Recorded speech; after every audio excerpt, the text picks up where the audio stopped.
Last night I went out walking, my intentions were to click, but the sights I saw while walking out, they nearly made me sick. I must admit I saw some girls, attractive little dears, arm in arm with ugly men with cauliflower ears. So if women like them, like men like those, why don't women like me? I would go out tonight, but I haven't got the stitch to wear. This man said it's crucial that someone so handsome should care. Na, na, na, na, na. This trouble me now. Na, na, na, na, na.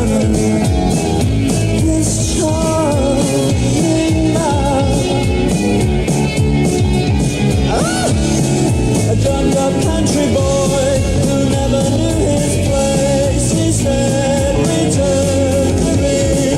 He knows so much about these things. He knows so much about these things. He knows so much about these things. When I first heard the Smiths demo tape, well, I had that kind of feeling, you know. You couldn't immediately say, oh, well, of course they've been listening to the Velvet Underground or the Doors or somebody like that. It did seem to be something which had just arrived, which is one of the wonderful things that happens in pop music, you know, is the fact that things suddenly spring full-armed from the ground, probably another misquote, but I mean, you know what I mean, and appear to have not been influenced by anything that's preceded them. Because they've given rock music an Englishness that no other group has, not even the Beatles. Because the Beatles were singing in American accents, by and large. And one could say, yes, you know, they did all this and they brought in this Liverpudlian accent, and the Rolling Stones tried this Cockney thing, the Sex Pistols tried this, you know. I think the Smiths are the first group to have perfectly integrated this form to a point where they are the first real, you know, the first great pop group. The first great English pop group, the first original pop group. I mean, that's going to get, you know, really, I'm really putting myself on the line there. But I think at the end of the day, in 10 years' time, and I stake what remains of my critical reputation on this, but in 10 years' time, the Smiths will be viewed in the same way that the Beatles are now viewed. I feel the Smiths create their world. And not many groups do that. In much the same way, if you like, as people like George Formby created their world. And the Smiths create their own environment. And you can either go in, or you can say, no, I want Diana Ross instead. And it's your choice, really. The Smiths came together quite by accident, really. It just suddenly happened, which sounds almost unbelievable, but it really did. It really did happen in a very sudden, very casual way. The meetings between the group members was very, very accidental, almost. And it was also at a very barren time in 1982 when everybody seemed to be lost and the vile elements were taking over and everything music was just horrendous, and it was very synthetic and it was very fake, and the pop star was back and the regimented pop star was back, and the punk ideals for the first time seemed to be totally dead, really. I think it just needed some kind of kick in the face, the music scene at the time, because I think there's like the Human League, you know, Orchestral Manoeuvres, a lot of groups like that were just churning it out. I mean, it was like, okay, yeah, that's okay, but there was nothing that was with sort of like intense, no kind of intensity. We've got all these synthesizer duos and all kind of with mixing metaphor, really corny as hell metaphorical lyrics with 18-syllable names. I mean, so we just went, and because we understood all that totally, and because, as I say, I've been involved in it to an extent and observed it in London, we just turned the whole thing around, and we called ourselves the Smiths, and then Morrissey took it into his own sphere totally, on top of the pops with National Health glasses, flowers out of the back of his trousers, and standing up for the Gawk. because the years previous to the Smiths were quite dank for me, I could see this as my absolutely, perhaps sole key opportunity to do something constructive and to do something worthwhile. So therefore, when the time came to actually mount the stage, it was almost as if this strange forceful character completely took over and just... I actually stayed in the wings almost. And it was... Ultimately, I feel that that was really the natural me. Because most people feel that when you go onto a stage, you act or you develop some kind of character. But I tend to do that when I'm off stage. And when I'm on stage, I can relax and just be the normal me. Whatever that may be, the abnormal me, perhaps. I mean, on the face of it, we wanted to ditch everything that people superficially think is rock and roll. Leather trousers and long hair and drugs. But the most important thing of aspects of the rock and roll, i.e. the gang mentality, with something exclusive to say, and arrogance, was our forte and still is.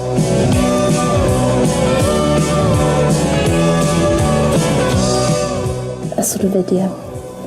I took one look at Morrissey. I was sitting at the tea table at the time, and I couldn't believe it. This emaciated man hurling flowers about the place with this fantastic, pale features and chiselled jawline, I thought, he's for me.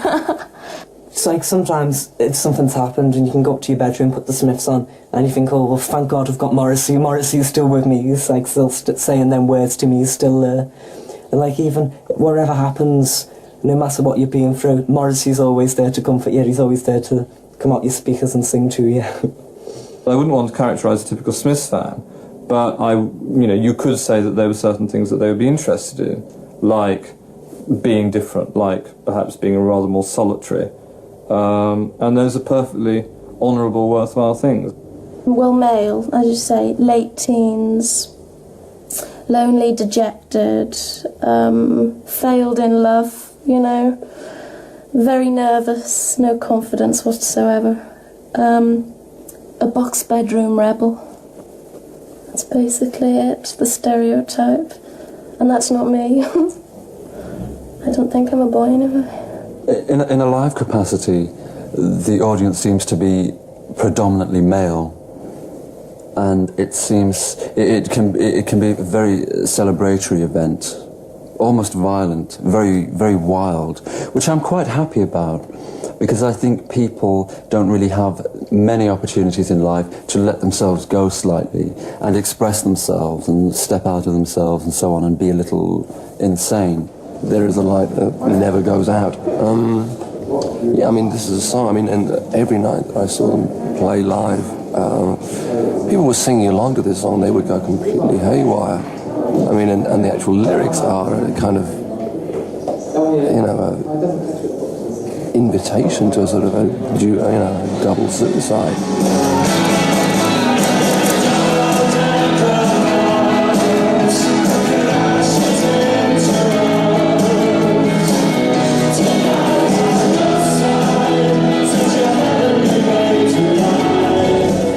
Morrissey has this very strange sense of humour, not a morbid sense of humour, but it's so straight, and he can say things so seriously, and yet maybe behind it all it's quite the opposite.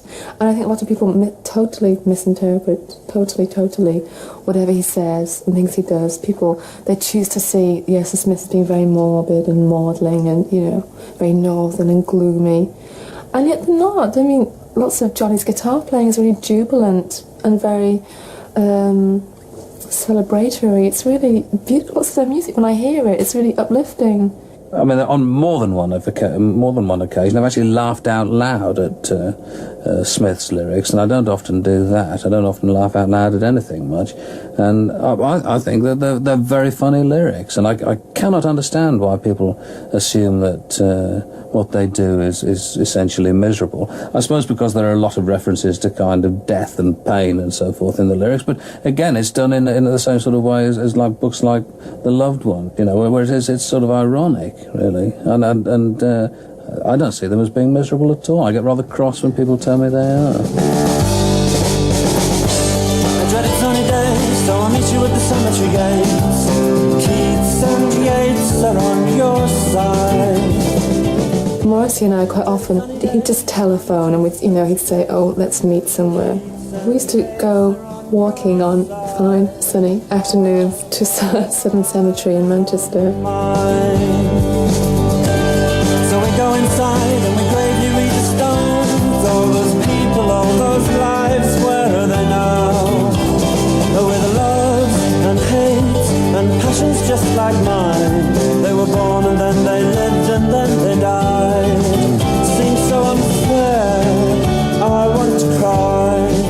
It was very peaceful and beautiful, but it wasn't done in any sort of morbid sense. Talking about it now seems quite strange, but at the time it seemed very natural. Or we'd go wandering in Moss Side and just hours and days wandering, just the two of us, together but very alone at the same time. It's like extremely intimate, but then extremely sort of very separate. We were always quite separate at the same time.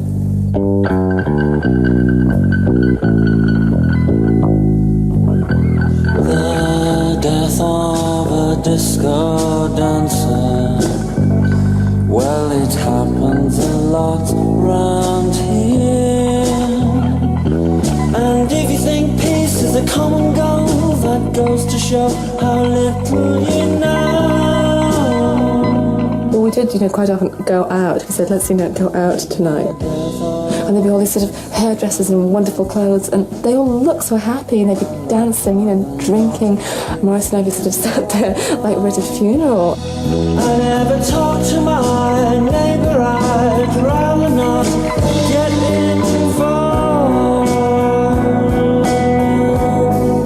I mean, we would follow people around, sort of like little lambs, sort of looking at them saying, oh, aren't they beautiful? And like, we were looking through a window at somebody.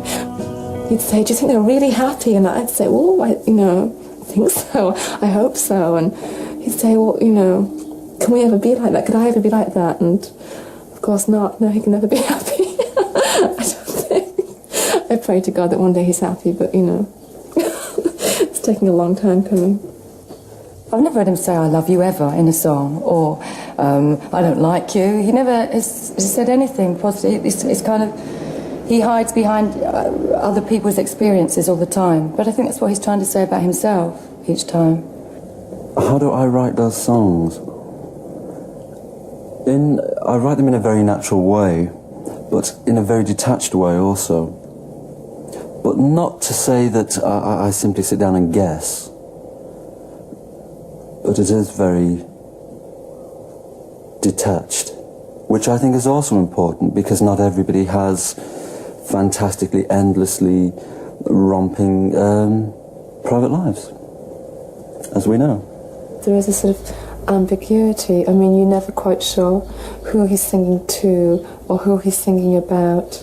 I mean, the genders are all very, I think it's wonderful, just wonderfully vague. So therefore, whoever you are, whichever sex, I mean, you can almost listen to the songs and you can interpret them, to fit your life, give them, your meanings. There's some very disturbing things going on in those lyrics. But from what I've gathered, I mean, Morrissey is very, very touchy about the whole male-female gender thing. He seems to think of a view of things as there is a third sex, which, that appears to be his belief. And it certainly works. It really works. I think, things like "Handsome Devil," which is a I mean, if the Rolling Stones had done that song, they would have never gotten away with a song like that. Never. I mean, if they'd have done that, because it's, it's basic homoerotic imagery.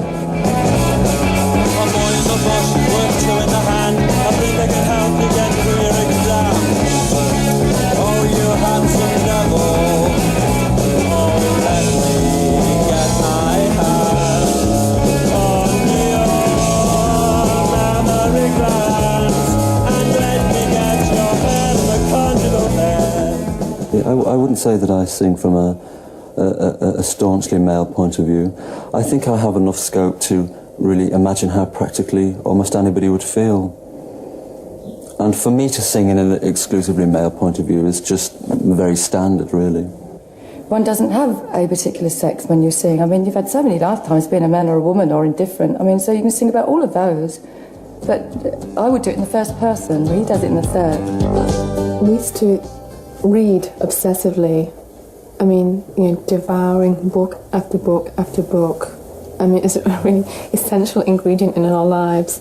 And most of the books we read were by women or about women, or somehow, you know, a woman sort of popped up somewhere. People like Sheila Delaney, I was very, and remain so very obsessed by. Oscar Wilde, a lot of feminist writers I was very interested in, because they, once again, they seem to really, they seem to have the key on very modern situations as far as relationships were concerned. They seem to have feminism, although one can talk about feminism and people can screw up their brow and say, and back off. I think really they had the key to many things which have unravelled themselves within recent years as very strong political topics, not just feminism but broader issues.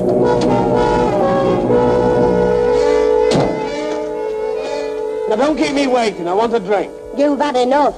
Look, I'm not hanging about in this filthy hole. Wait, where you like then? Certainly Sheila Delaney and Alan Bennett, I see a great deal of similarity in the way they write and the view that they have. Very northern, very back garden, almost gossipy and very entertaining. That's his influence, I suppose. You get out of it and go back to your fancy man or your husband or whatever you call him. Oh, I'll give you such a bloody good hiding. That's what you've gone short of. Don't shut yourself up for what you are. You couldn't wait, could you? And now look at the mess you've got yourself into. Well, get out of it without your help. Threw yourself at the first man you met. Yes, you're right, I did. You're man-mad. I'm like you. You know what they're calling you round here? A silly little whore. They all know where I got it from, don't they? Oh, your bloody head off. Go ahead! Stop shouting at each other, will you? Oh, shut up. We enjoy it. I can't really seem to write from a point of view that's completely detached from the solid Manchester thing and all those old bonds and all those things that perhaps I never really liked. But it's just something like, it's like your kidneys. They're just there and you have to put up with them. Because of this constraint, especially living in Manchester where the sex roles are more, you know, clearly defined and, you know, the lads go, you know, whatever, to the pub and, you know, it's so sort of clear cut here. And if you do anything slightly different, you know, people do notice and do talk. And, you know, so I'm sure Morrissey was well talked about. There are certain violent expressions that people have. Sometimes I can really understand them, because sometimes, and certainly when you're like Arthur Seaton from a working class background, you have to be very over-expressive and you have to be overtly demonstrative in order to get anywhere or to be heard and so on.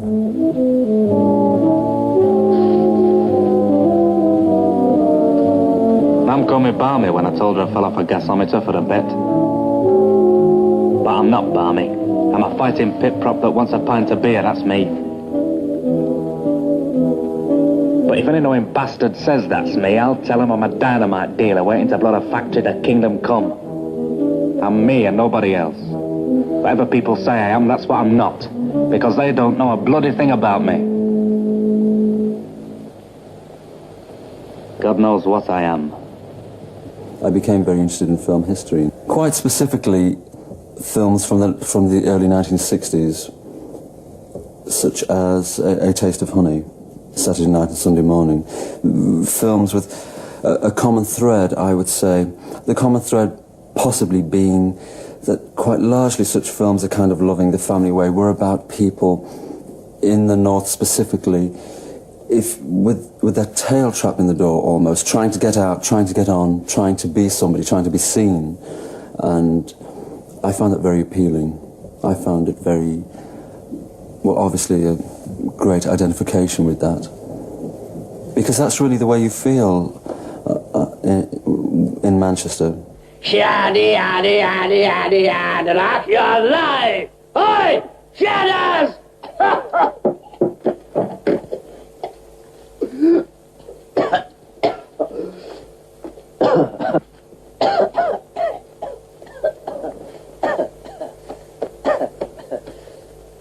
I hope my singing didn't put you off.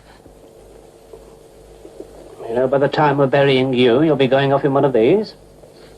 Plastic, you know that? Yes, you see, people don't realise. It's all clean lines nowadays. All these frills and fancies are going out. It's all old. Same as I tell Councillor Duxbury, you've got to move with the times. No use living in one style and dying in another, is it? Quite. Sit down, make yourself at home. Oh, thank you.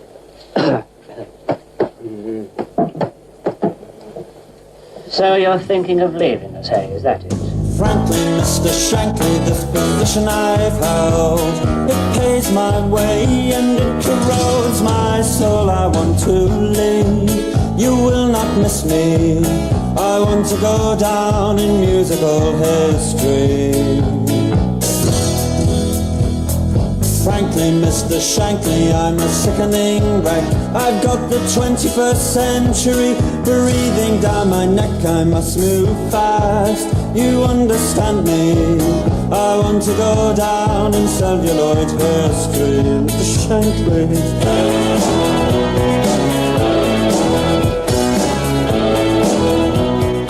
I grew up in the Old Trafford, Stretford areas of Manchester. I was born in 1959. It was quite hard and obviously very working class. Most of the houses I ever lived in, 4 or 5 houses, are completely demolished, and all the schools I ever went to were completely demolished, almost as if practically, in a way, as if a complete era was completely demolished. In the late 1960s, the strong working class communities were completely eradicated, almost. It was almost like almost a political movement to completely squash this very, very strong body of people, it seems.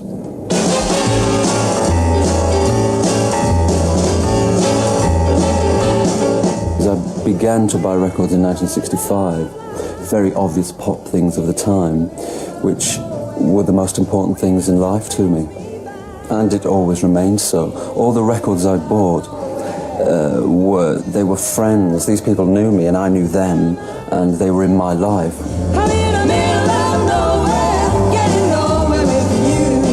Things like Dusty Springfield, Marianne Faithfull, and Cilla Black, and the very obvious big 1960s names, which I still have them all, and I still like them even more now.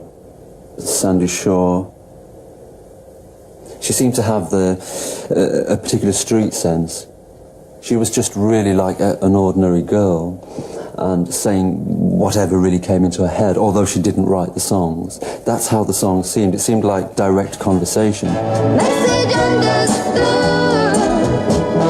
Late Saturday night, you came around and I knew.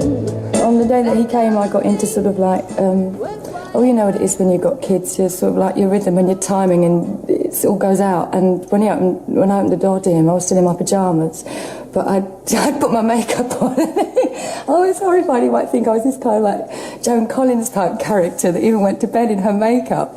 But anyway, as I opened the door, I mean, these two sort of like, well, sort of stupefied faces, and like Morrissey, I thought was going to faint.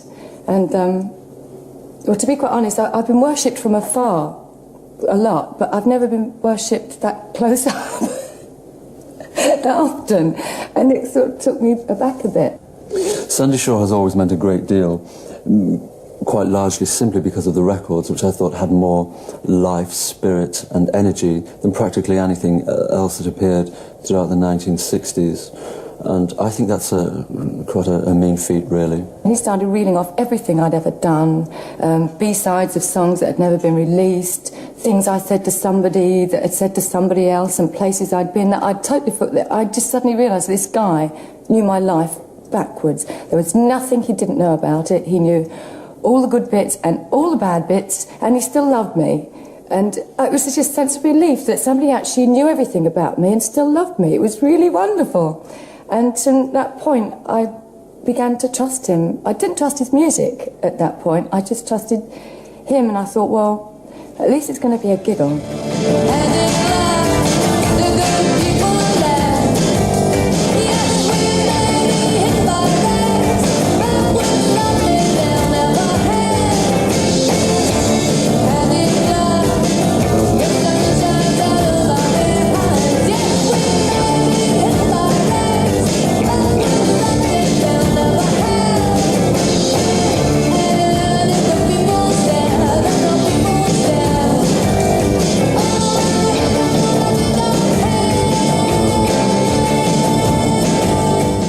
when I went for a photo session with him, they put me sort of like on a level just above him, so I couldn't actually see what he was doing. And so it was clicking when I was looking at the camera, and all of a sudden I looked down, and he'd got these rosary beads out and was looking up at me like this. These rosary beads. Put them away.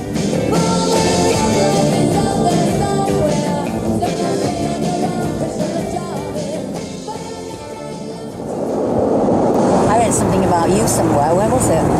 And it said that you're more religiously inclined than you think. Something. Somewhere. So how much does being a Jehovah's Witness actually help you? Oh, a great deal. It was an effort first off, Morrissey. It was a good 4 years effort. But now it comes easy. I enjoy it. And you know I like people, many other people who are Jehovah's Witnesses? Oh, yeah. It certainly is. 3.5 million of us. I have always admired Viv Nicholson because of her background and the way she fought against her background of total poverty and practical destitution. I was happy in the haze of a drunken hour, but heaven knows I'm miserable now. Her whole story of winning the polls and her husband's dying and the disasters that followed, and the way the newspaper tabloids haunted her and tried to drag her down and decry her as an individual. But constantly, through the face of this disaster, she had a remarkable resilience and fortitude and humour and a great sense of living, which I think is quite rare. When the money's gone down, I've come down, you know. You can only be there if you've got it, so you come down in stages, and that's how I got down to where I am. It's the rock bottom now. But I'm enjoying it. I just feel trapped, you know. And it's nice to say, would you like to come to London to sit with Morrissey in a car, you know? And, it gets me out. In my life, oh, why do I give valuable time to people who don't care if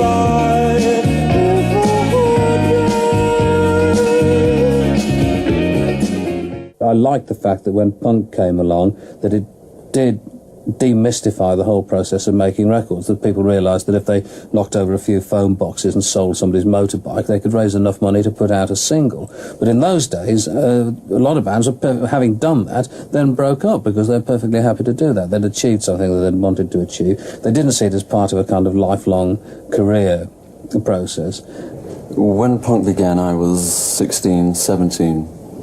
It meant a great deal to me because within the Manchester area it was very, very exciting, and it was very big, and it was very important, and there were a lot of key voices within the punk movement who came from Manchester, so therefore special attention was paid to the area, and it was very thriving, very busy.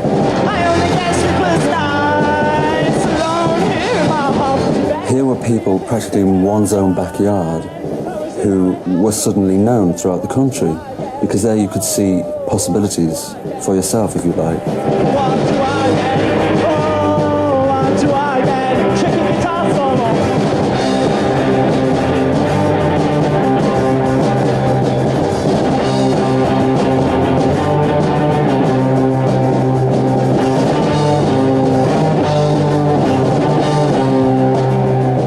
Personally, I thought all those groups were crap.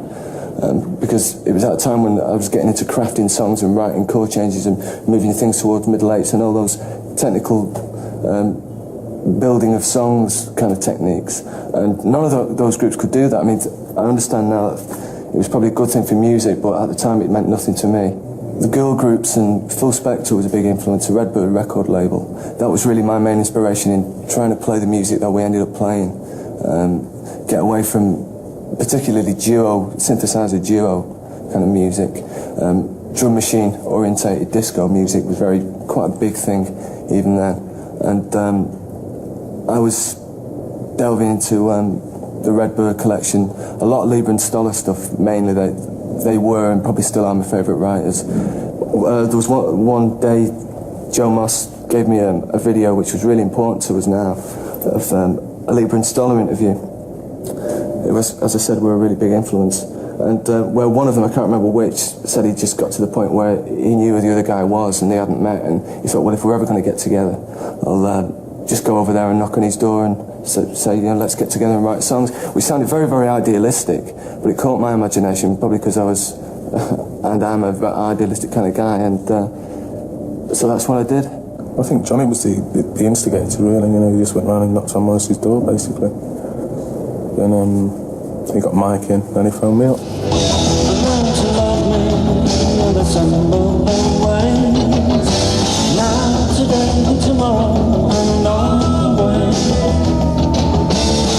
My only weakness is a listed crime.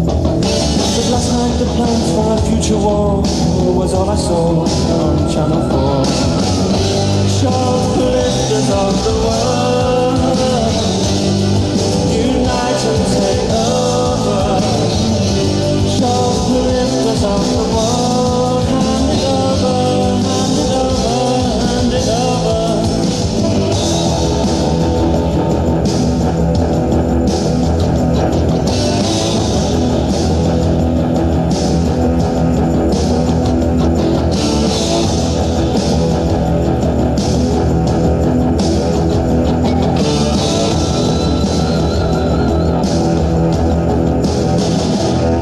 The way our relationship worked right from the word off, without getting too soody about it, was that I saw a lot of good things, obviously, in him that I didn't see in myself, and vice versa.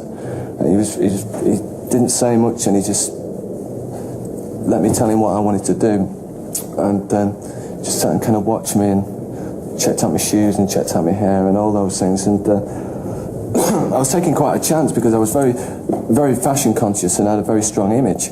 I wasn't quite sure about what he was going to look like or what he was into at all, and walked in his house, and he was really taken aback when hello, so and so he invited me in. The first thing I saw was this huge cardboard James Dean crucifix thing. So I thought, well, that's not too bad. I'm on a winner here. And he brought me into his room, and there were all these great pictures of with James Dean and a couple of Elvis pictures and stuff. And immediately it became obvious that we had a hell of a lot in common as regards our feelings towards pop culture and records generally. He gave me a whole series of songs, batches of words, and just to see them on paper, I've literally never seen anything like it. Even as a fan of serious, quote, serious writers, you know, the Dylans and so on, because the first thing I saw was Suffer Little Children. I did have a fixation on the Moors murders, that I was perhaps a potential victim, if you like, a little bit younger than the victims. It was a very strong subject in Manchester throughout the 1960s, very, very strong, very almost unspoken thing. It was too horrific for people to think about and to discuss. I was taken aback completely because it was the content was so serious, but at the same time very, very poignant and poetic. And I just looked at them, and straight away I worked out the kind of the music that these images evoked. This is no easy ride for a child's pride. Oh, find me nothing more. We are on a southern misty morn. We may be dead and we may be gone, but we will be.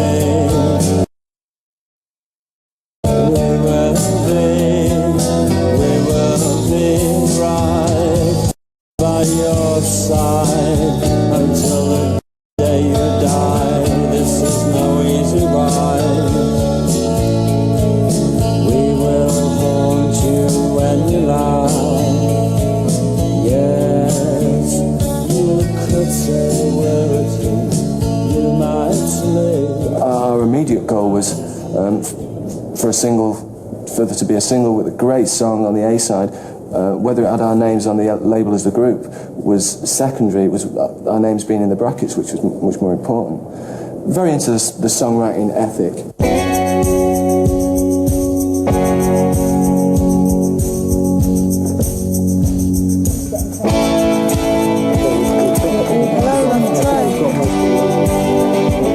In spite of strong interest from major record companies, the Smiths signed with the independent label Rough Trade.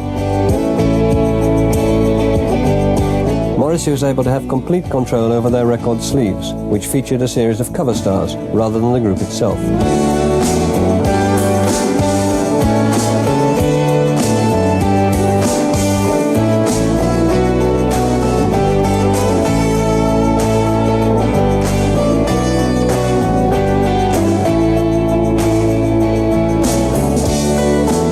Many people had expected the group to sign with the Manchester label Factory, which had embodied the city's musical image since the late 70s. It was absolutely crucial that we didn't sign to Factory Records. Without putting down not giving them, discrediting them for anything that they've done in the past, because they have been very important. But you've got to understand that their time was a few years before mine. I wasn't a punk rocker. It meant nothing to me, I was too young. I think it's quite typical of newer groups to retaliate and laugh at the previous generation somewhat and do completely the opposite, whatever that may be and whatever it may entail. And within the Smiths there was certainly a great deal of that, because within the Manchester area, quite obviously, Factory was the establishment.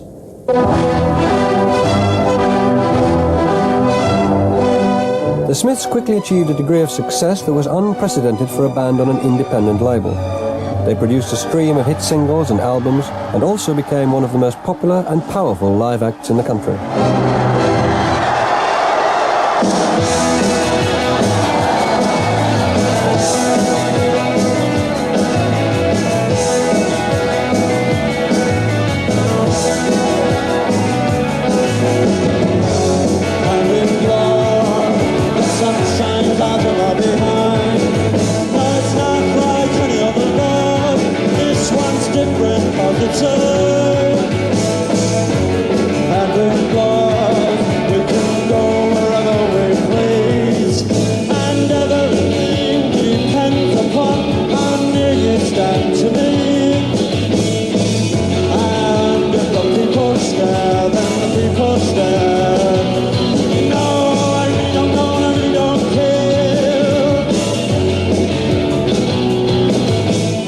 I felt that we had something that was ours exclusively. Image-wise, beads, a certain kind of femininity, and something which was no one else could really grasp, and which was like totally ours, and which belonged not to like just Manchester young people, but to my friends. I thought it was quite important to come forth and confront people and to look people in the eyes and say quite specific, strong things, instead of poetic, esoteric, veiled things that people needed streams of notes to understand. It was very important just to say, but with words, of course. This beautiful creature must die. This beautiful creature must die. A death for no reason, death for no reason is murder. And the flesh you so fancifully fry is not succulent, tasty or kind. It's death for no reason, and death for no reason is murder. And the cause that you carve with a smile, once it gets into people's living rooms, and it's curious, and it's not instantly definable and instantly not able to instantly categorize it, people get confused and unfriendly. Once a band that has started out on the programs that I do, or on the programs that Kid Jensen and Janice Long do, starts to achieve some kind of success outside that kind of nighttime Radio 1 area, it's very convenient for DJs and producers who don't like it to say, oh, well, this is a kind of John Peel band, and therefore to not program the records. I think the Smiths are possibly the only group who has been continually successful in a chart sense without the aid of daytime radio. And now things do not improve because daytime radio DJs are perfectly aware of the fact that the Smiths exist in a world that's totally separate to theirs. When you move in such a pleasantly smooth and monotonously organised institution, if you like, and if you don't really quite flow with that, you do seem to be, shall we say, a troublemaker. It's like all those old film stars who had their own notions about what they wanted to do. They were box office poison because they really knew how this film should go.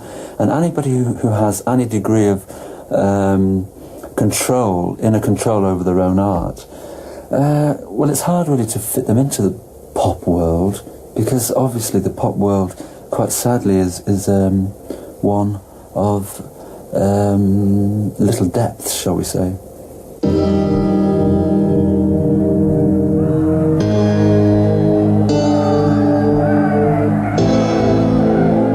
This summer, at the peak of their success, Johnny Marr left the Smiths. After several weeks of uncertainty, the group officially split up.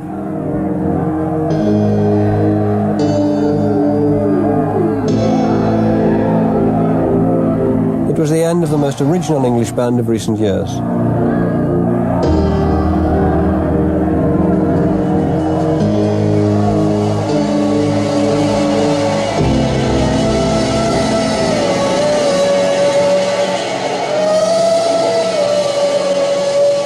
I always felt, and I don't, this was a couple of years ago when the four of them were together, that there was a three. There was Morrissey, and it wasn't a very uncomfortable difference, but there were differences. Johnny is he's not straightforward anything. He's an incredibly sharp, very, very sharp kiddie, as he would probably refer to himself as, and is a great guitar player. I mean, he is one of the last of the guitar heroes, And I mean, he's been asked to do sessions for Keith Richards and Ronnie Wood and all the old hags. Well, I have to answer just totally personally from Johnny Marr's point of view. Being very selfish, I write for myself. I do write for the group, and we constantly try and impress each other, which is of utmost importance because we value each other's opinions. I don't think there's anyone better, and vice versa. But no, I've always written for myself.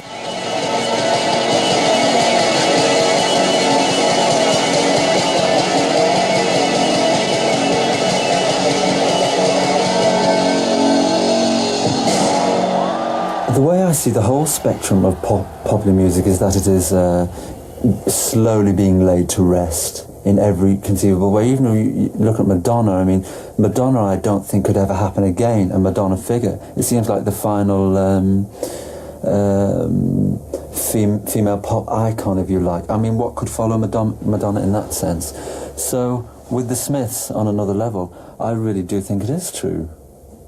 I think this is really more or less the end of the story. Ultimately, popular music will end. I mean, that must be obvious to almost anybody. And I think these, the ashes are already about us if we could but notice them.